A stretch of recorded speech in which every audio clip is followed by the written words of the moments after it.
maybe one or two things that you can think of, that you feel like you learned from your first year in this role that you think are going to help you going forward this season? Yeah, I think we have a better idea who we are, I think, than we did last year. So I think that's helped us kind of streamline some game plans, streamline some of those deals. And then I would say the protection plan for us, that process of that, really how we want to block, some of the issues we've had, how we problem solve those. So just going through kind of this whole process, problem solving at once. Okay, see, this is what we're good at. Hey, we've tried some other things that didn't work. Now those things have kind of fallen off the table a little bit. So just kind of feels like we communicate better. The players, coaches, the kind of the expectations of what it's going to look like and what we want those situations to be, kind of how they come up, have been cleaner. Obviously got a lot of work to do this week still, but what would you say Cam's preparedness, readiness level is for week one? Yeah, still a lot of work to do. He's always kind of working ahead, and he's watched a lot of tape, and we've given him a handful of things even before last week. Just, hey, start watching this, familiar yourself with this, but we didn't want to get too far ahead with him last week of, hey, here's the exact plays, but he kind of got to see some stuff, and he's, been here the whole time, kind of really trying to get his head around it. And it's a really good defense. It's a good defense that does a lot of things. So it's a good challenge for him kind of as he continues his growth. So we feel really good about where he's at, and he's done a nice job. One thing, that to work on things and get familiar and practice, but some of the things you can't do until you get game experience. You've got a lot of new receivers, a new quarterback. When you're working on things like scramble drills and who's to do what, and kind of as they learn each other, how do you feel like he is in that? Because it's something that you really can't practice a whole lot and can't prepare for. It just kind of the guys just have to learn each other. Yeah, there's parts of that of kind of really in the battle, how those things come out. You try to get as close to you can as some of those opportunities, and then we try to show them as many tapes or examples of, hey, if this comes up, and really have them talk through the situation. Cam can sit there with them. All right, you break the pocket here to the left. Maybe there's a good example of a quarterback doing that. All right, receiver, you think you're going to go. I'm going to work back to the sideline. I'm going to break deep. I'm going to work up and come back because I see another guy. And really have those guys go through the mental process of it is probably the best way to get some of those unscouted, unscripted things repped. But, there is no replacement for doing it either, in the game. And we got a young offense in a lot of spots, and there'll be some growing pains and some experiences that are gained each play. Is your game plan wrapped? Is it in Cam's hands, or are you guys still working? No, we're still working. So he's got a handful of stuff already. So he's probably got, I would say, 65 to 70% of it right now. And then we'll just kind of keep putting more in as we go. So he's probably about a day and a half ahead of where we would be if it was just played on Sunday and gone through right now. You guys big emphasis on third downs and red zones, obviously with Cam. How do you feel like he progressed in those particular areas? I feel like he got better. The third down defense, especially, in the NFL is kind of a whole different animal with all the protection adjustments that you try to take off his plate, but there's always still some that are unavoidable. But seeing the different coverages of really everything's going to look the same out of the shell on third down and how they're matching, how they're deploying, how you can give them an indicator one way or another. So just trying to give them those little cheats, but there's especially as the preseason went on and the training camp went on, going against our defense, he's got a lot better at those, and hope that carries over. Now that you guys are game planning, what's the coaching staff's philosophy on making sure you press easy buttons for a guy in his first couple of NFL starts, and balancing trying to set him up for success versus being willing to hand him the keys and let him do what you drafted him to do? Like you said, there's a balance. I think if there was a ton of easy buttons, you know what I mean? You would just kind of take those the whole game. There's a handful of things that we think we can get them some free completions and things like that. The Denver defense is interesting because they're so matchy. It's whether it's zone defense, they're still matching everything. So there's not just kind of free runners in the flats and things like that where you say, hey, look downfield and just throw it in the flat and get yourself 3 yards. Those really don't totally exist against this defense. So you want to handle those things of the easy buttons, but we really want to do things that he has a lot of muscle memory on, core concepts, things that he's done throughout his career that regardless of the coverage they get, he can adjust and he knows where he wants to go with the ball. With that matching the way that they do, the pressure that they allow, it allows them to do that. When Yeah. you look at that team and all the blitzes, like how do you go about attacking that and pulling some of the success that Cam had in Miami to here? Yeah, the match coverage all really does play out like man, and like you said, the pass rush is really where you're allowed to play that kind of match coverage. They do such a good job, whether it's bringing 4 rushers or 5 rushers with Benito, Cooper on the other side, and then Allen inside. They really kind of give you those hard matchups. You can't max protect everybody and all the time and then still have all these match coverage guys. So we're really going to try to push some guys down the field a little bit and see how much we can kind of shake loose on those. I guess is the best way to answer that, but it does. Go back and look at, because he had success. I think it was like second in passes, completed, touchdowns, rushing touchdown. Do you go back and look at some of those and say, hey, For sure. But then he's got a bunch of also reps of really stuff we did against Atlanta in the joint practices, Tampa when they were trying to play some of their stuff with the pass rush, that they have. So really we're trying to take a little bit of everything and trying to make sure we give him the best, if we get 14 third downs, give him the best things that he's got comfort with, that he's got experience with throughout his career. If you sell out to stop Calvin, what do you envision being among the counter moves to that? I think, you got to move Calvin around, first of all. I think we'll move him around different formations, which we really got to at different points last year. And then those other guys, they got to make plays versus man and match coverage, right? It's going to be you got to win your one-on-one matchups, and it could be all those receivers. I think they'll all be up. The tight ends are going to be up. The backs are going to be up. And, if they're taking 2 guys to really take away one guy, the other guy's got to win. The numbers are in our favor to win those other matchups if they're taking 2 for the other guys. You talk about everybody being on the same page about what the scheme is supposed to look like, what the offense is supposed to look like. Is the vision different this year than it was last year? Is it the same idea, just better equipped to execute it, or is there different ideas at play? Both, I would say. I think it's a better idea of some of the things we wanted to do last year.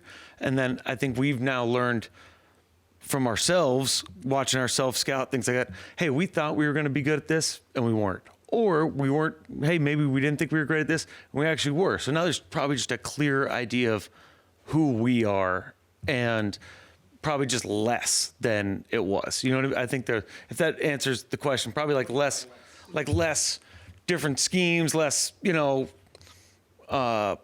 gray area of some of hey, this play might be good against this. We know kind of now what we like against what the quarterback sees better, what our players execute better, and I think that's where that comes in. How'd you like how maybe Tony handled the ramp-up process for the season, and we have to maybe get Julius or some other guys work to kind of keep him from having to do too much right out of the gate? Yeah, I think remember last year where once Tajay got hurt, Tony got that huge, kind of bulk of the carries, and I do think he wore down with it. He ended up getting the ankle at the end, and he just ended up taking a lot of hits. So we got to get Julius ready to go, Khalil's ready to go, and get those guys ready to take some of it off him. It's at altitude, and it's going to be warm, so we really don't want to, just wear Tony out as early as you can, but at the same time, he's going to be ready to go. And I think he's really handled the ramp up well. He played a little bit early in the preseason, then we took him out for those last 2 games, but you saw against Atlanta, he took a lion's share of the reps and in practice, and then he's kind of really taken the lion's share as we've gone forward. This is from Teresa. She's at a dentist appointment, sorry.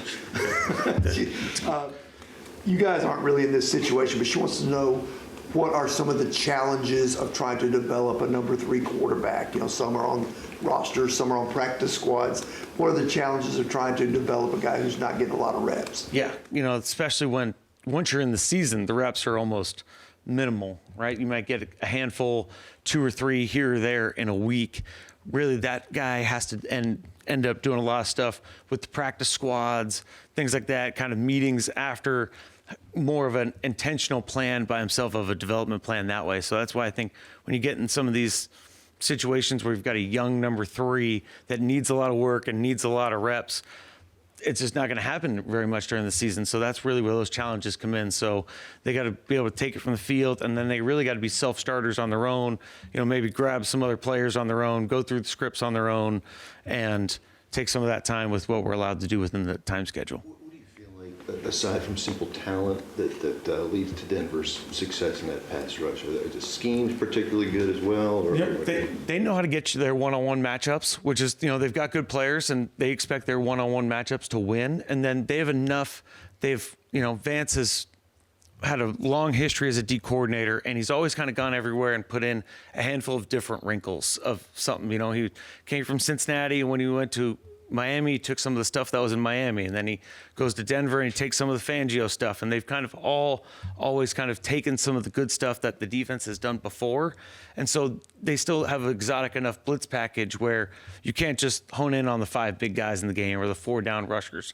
So it does challenge you that way of you're still getting an exotic enough blitz package while still just having, if they just want to rush straight 4 guys, those guys are pretty talented too. So that's where you try to have to master both sides.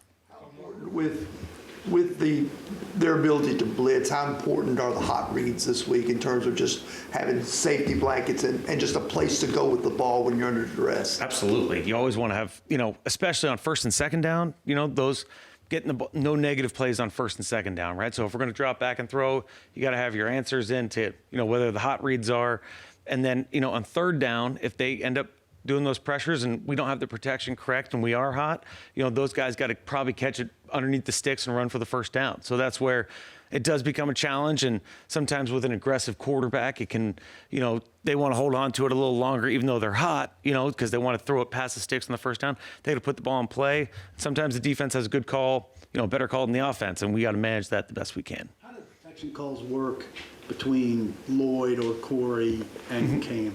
So, we kind of go up whatever the protection call is in the huddle, right? We start with that, and then either way, whether it's quarterback to center or center to quarterback, if somebody sees something, they kind of can override each other, right? Hey, I want to do this. Nope, I want to do this. And then the quarterback always has the final say of how he wants to go.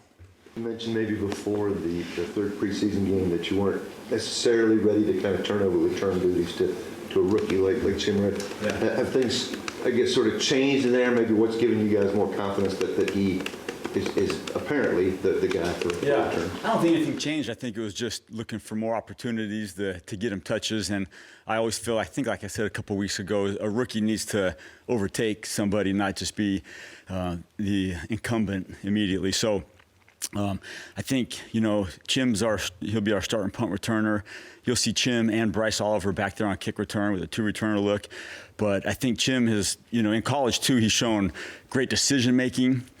I think he's got fantastic ball skills. A little bit of a baseball background helps with the tracking part. We all as a staff have total trust in his ball security. And then he's a talented runner. So, you could put all that together. And he's a young guy, but he does have a lot of college experience doing both punt return and kick return. So, to be honest with you, all along I felt great about him. I just wanted to make sure that he had to fight to earn the starting spot, not just be handed it to him because he was a draft pick and there's other guys in the room. So I think he did what he was supposed to do. He won the job, and I'm really excited about what he's going to do for us. From the fan perspective, they just haven't seen him do it. Can you kind of talk to how much work he got in practice over the past couple of weeks and what gives you confidence specifically about seeing him in practice handle that responsibility? Yeah, so in the games, it didn't feel like we had a lot of opportunities. Part of it was because I was trying to give everybody opportunities, so it limited everybody a little bit. But we had a ton in practice, and I think it goes back to what we saw in practice is his ability to catch punts, track punts, hold on to the ball when he's going through traffic. Even though returners aren't live, you can still get a sense for ball security. And his college tape matched with what his pro practice and game tape has been. Just a real steady. I know he's only a rookie, but he feels like a little bit of a seasoned professional with all of the intricate parts of when I catch a kick return and this is the call, where do I press it? How do I set it? How do I set up my blocks? And so there's an instinctive part of his game that it's hard to describe that I think he has and he'll continue to develop, that it gives me a lot of confidence that he'll give us, a spark in the return game. I really believe that. Had so many different combinations, played so many different players up to this point on teams. What's, I guess, anxiety level, or what goes through a special teams coordinator's mind leading into week one? There's so much unknown, I guess, out there. I love the unknown, to be honest with you. I think there's a part where you could fear it or you could embrace it, and I've always embraced the unknown, especially going into a season on a new team. I honestly don't feel any anxiety. I'm super competitive and excited about the opportunity that a lot of our young guys have. I think we have some core pieces that we've challenged with doing certain things maybe differently, and they've gotten a lot better at it. But as far as the anxiety level, I'd say it's very low. The excitement level is very high. I'm an optimist most of the time, and so I'm trying to navigate the differences between the reality and the optimism. But I feel good about, some of the young core pieces we have, some of our draft picks, some of our, guys that are returning, like a James Williams and Jalen Harrell, Cedric Gray. The second-year guys feel like they're almost kind of veteran guys for our youth. But I'm excited to, throw our guys out there and let them play some ball and, make some plays for the team. With Joey's leg strength being what it is and Denver altitude, just kind of how do you go about figuring out what range is for this week and what is the challenge, risk, reward of wanting to try that long kick, seeing what he can do versus the field position and all that? Great observation. I think the pregame warm-up will give us a good indication of kind of the range. A little bit of a wind is a factor, but in Denver, it's always going to give you about 5 more yards in altitude. So, gosh, if it's the middle of the second quarter and, we get stuck on 4th down at the 44-yard line, do we go for a 62-yarder just in the normal course of the game, where it's a no-brainer end to half end of game? But, of course, the risk on the miss is the field position. So that'll be something we'll have to figure out in pregame warm-ups, and as we go through the week, just kind of get a sense of the risk-reward is exactly what it is. End to half end of game range, I think you're looking at, just get to the 50, because, 68-yarder is probably within most NFL kickers' range in Denver if the conditions are equal going both directions. But it's exciting to have that ability to hit some big balls. At the start of camp, we asked you about, trying to coach big plays out of special teams on returns and blocks and things like that. You feel like this group is advanced to the point where they're capable of maybe making some game-changing plays? I mean, I think so, but we got to do it. And something we've talked about a lot, and I think it's really important, and I'm kind of telling myself too as a play caller, is don't ever manufacture a big play. Players, coaches, don't ever force a big play. They'll come if you just stick to the game plan and not try to make anything up on the run. I think we talked about a little bit of the kick return, where the schematics you're going to see us do a little bit of the Barry Sanders. It's the 4-yard run, it's the 6-yard run, it's the 2-yard run, it's the no-yard run, and it's the 75-yard run. And so we're kind of, just keep hitting it, just keep hitting it, and just keep hitting it, and don't force it. And one of the times, 2 of the times, 3 of the times, it's going to pop for us. So you'll see me not manufacture forced calls. You'll see our players hopefully not manufacture forced plays. But over the course of 17 games, they're going to come. And then we got to take advantage of it when they do, and we got to negate any opponent opportunities for big plays too. So there's the yin and the yang on the rush and return side versus the protect and cover side. On the flip side of that, are mistakes more prevalent in week 1, and do you have to avoid, like last year they fumbled the kickoff that led immediately to a touchdown, do you have to avoid the catastrophic on special teams in week 1 with so much, Nick? Yeah, it's a great call. I think you always try to avoid it, but it feels like at the start of the season when in the preseason, you don't get real looks. And in practice, you try to give the most real look as possible, but you can never simulate what it's like in a game. So for every team, whether it's punt protection, kickoff cover, blocking on punt return at high speeds, and the returner's live and there's a point of attack now involved, there's the potential for everything. Dramatic, incredible, catastrophic. And so for sure we try to avoid the catastrophes and we try to capitalize on the plays that are there. But I think not only special teams, but tackling's probably poor the first couple weeks. Ball security potentially is poor. And you see as the season goes on, players develop and get into game mode and tackling mode and, finish mode when the returners are live. And I feel like we're going to be good early and we're going to get better as the season goes. So hopefully whatever our good is in week 1, we'll look back and say that was probably our worst when we're looking at it from a Week 17 perspective, as long as no catastrophe happens.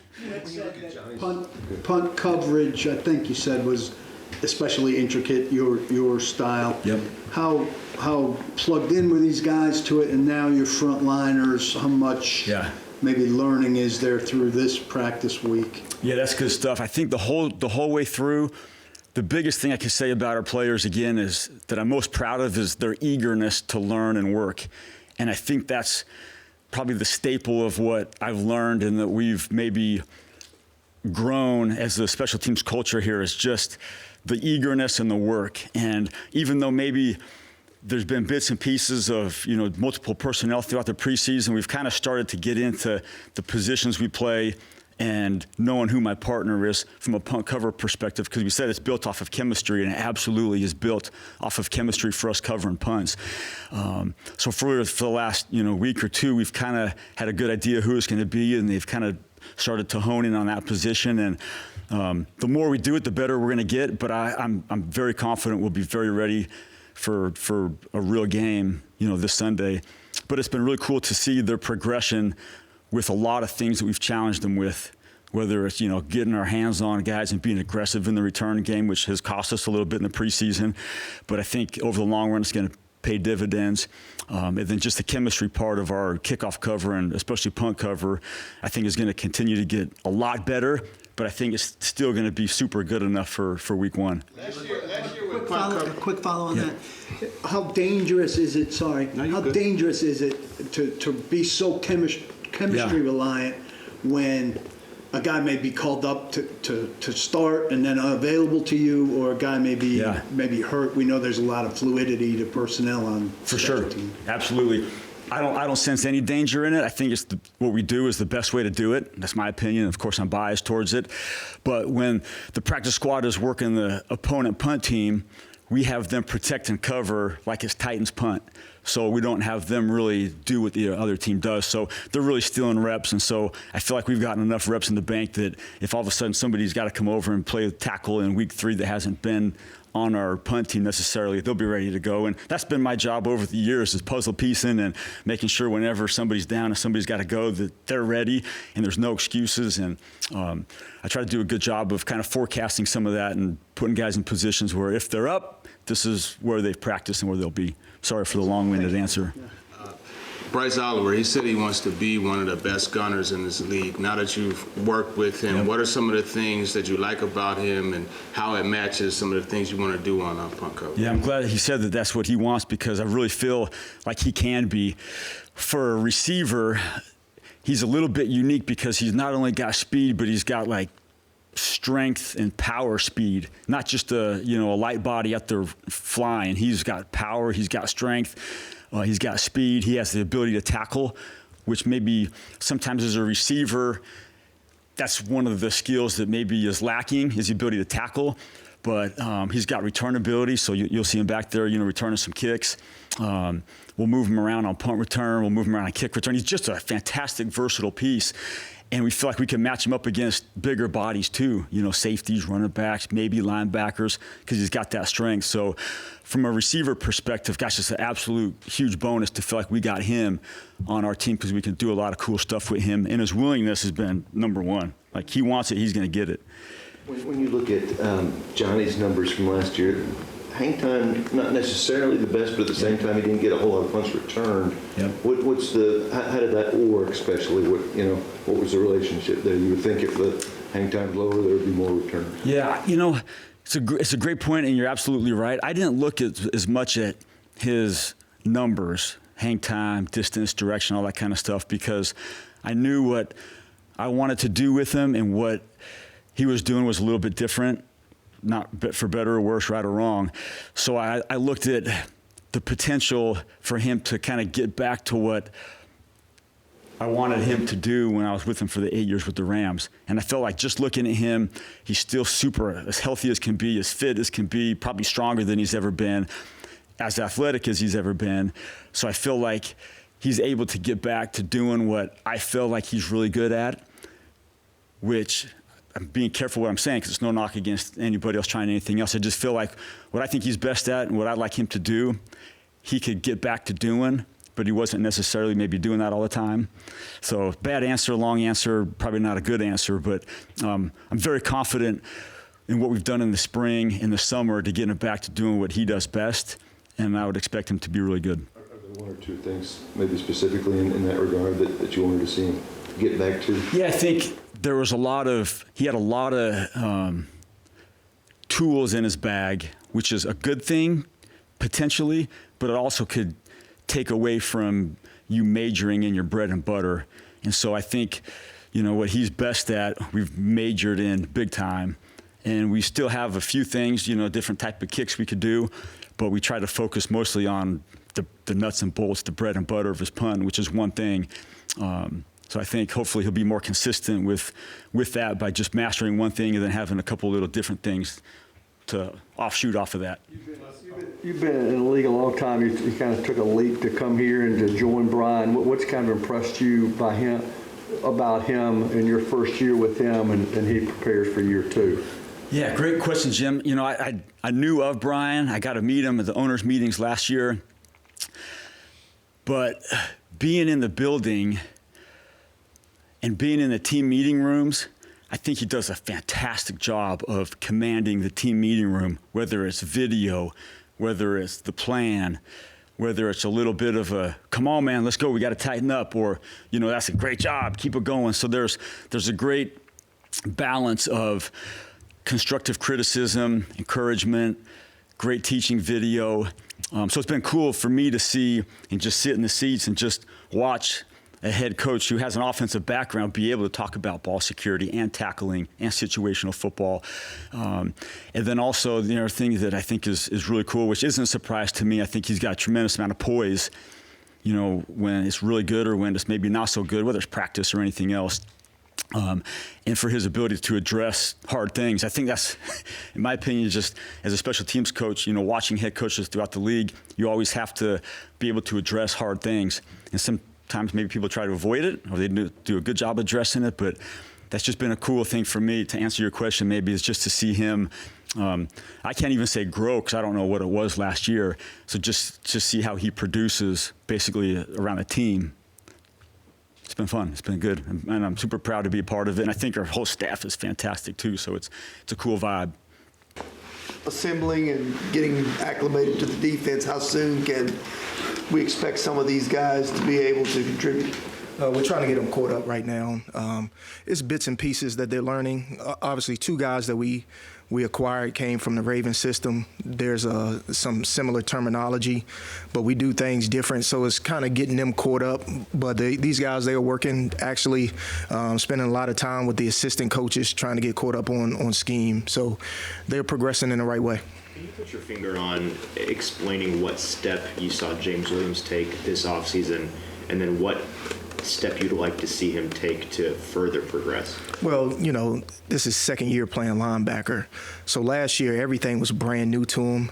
This year, from OTAs to training camp, you saw a guy that just understood a little bit more about linebacker play, how to key read, what's his triangle, understanding zone drops, understanding zone vision drops, and then ultimately being physical within the box area. You'll like to see him, believe in what he sees more, as he progresses, just having the confidence to cut it loose all the time.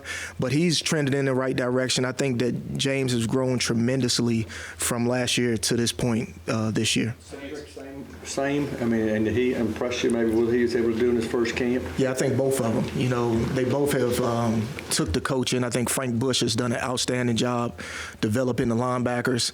I think that room is very tight-knit. Having Cody in there, helps tremendously with those guys. But Cedric, he didn't play in the preseason last year, and it was good just to see him out there in the preseason. The first game he played well. The second game he was more comfortable. He was more downhill. He made some plays on the ball. Obviously he had a pick that should have counted. The league said it should have been a pick. But, I like the trajectory of both of those young men. How do you expect to handle the reps between those two? We'll see how it folds out. Kind of fair expectations for two guys, Sneed and Kevin. Also, just because both of them missed, for different reasons, I guess, for chunks of time. Right, both of them right now are trending in the right direction. We'll see by the end of the week what's the game plan in terms of how much they play, but they're trending in the right direction, and we'll see them out on Sunday, when we deploy. How about Andre, big man, missing a lot of camp, going to altitude. Do you expect a full load for him? We'll see. I like the depth that we have at the interior D-line. So Tavondre's working his tail off right now, and he's actually lost some weight since he's been out, and he's going full head of steam at practice right now. So he's going to be in shape, and we have backups to come in and spell him. Can you link up with somebody like John Shaw much, or just reap the benefits of what he's doing with guys in terms of speed and maintenance? No, that's their department. I'm here to coach football, scheme, and those things. But if we have anything that we want to get implemented, from a speed training or just on the field development, especially with guys that's not practicing, the strength staff does an outstanding job of communicating. They communicate with everybody in the building. So that's their department. I don't know as much about speed. I wasn't the fastest player when I played, so I'll leave that to them. One of the biggest questions entering the offseason was this team's pass rush. Do you feel like you've answered that question, and how do the additions of like Draymond and drafting Femi fit into that? I think we have the right pieces that fit well together. And, we talk about pass rush, and you go back to last year, and, I've stated this before, we left 21 sacks on the field because we missed them. We didn't execute, we didn't finish. Right now, it's about finishing. Rushing is one. These guys playing off of one another, communicating at the line of scrimmage, understanding where the center turn and things of that nature. So I expect them to come out, and I expect them to affect the quarterback by rushing and playing as one.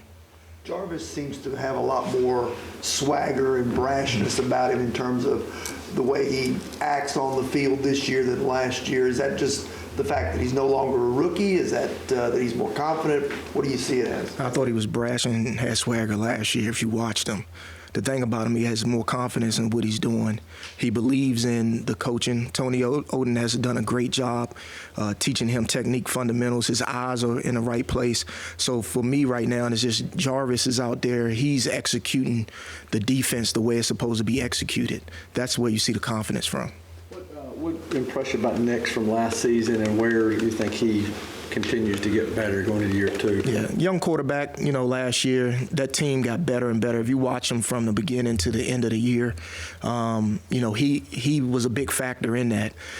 He goes through his progression. He has a strong arm. He has big receivers to throw the ball to. And then when he's in trouble, he's hard to get down. So he's a guy that you got to account for scrambling, if things are tight in coverage. And he's very strong in the pocket. So when you get your hands on him, you got to be able to wrap him up and get him down. But he's a young quarterback. Every young quarterback has ups and downs, but I think the guy's going to be a hell of a player, and I think he's already there right now. You said, if I remember correctly, and correct me, but that Femi will show up, that you don't have doubts about Femi showing up. Could you kind of talk about where you think what he's done so far will take him in a meaningful game? For me, Femi's a tone setter, and that's what I want to see from him.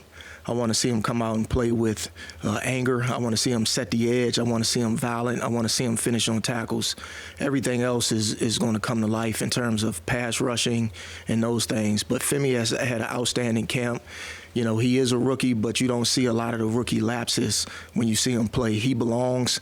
We're very confident in him, and I can't wait to see him play on Sunday. Are there maybe one or two things you think that you learned last year in your first year in this role that should help you this season, do you think? Yeah, I think I learned a lot. It's just not one thing, it's everything. The first time you go through something, you have a vision of what you want to do, and then things happen. Then when you have an off season, you look at yourself, you self-reflect, you see what you did well at defense, you see how you called the game. And right now I know where to hang my hat on and know the vision in which I want to go. The biggest thing is all the coaches are on the same page. First year in the system, some guys, they might not thoroughly understand what you want. And right now we're all on the same page. We're all aligned. We've had some changes in the coaching staff that I think has helped tremendously with bringing in Tony Oden and Travis. So, I think that from a big picture standpoint, we have a good grasp of where we want to go and what we want to do. You say you've learned what to hang your hat on.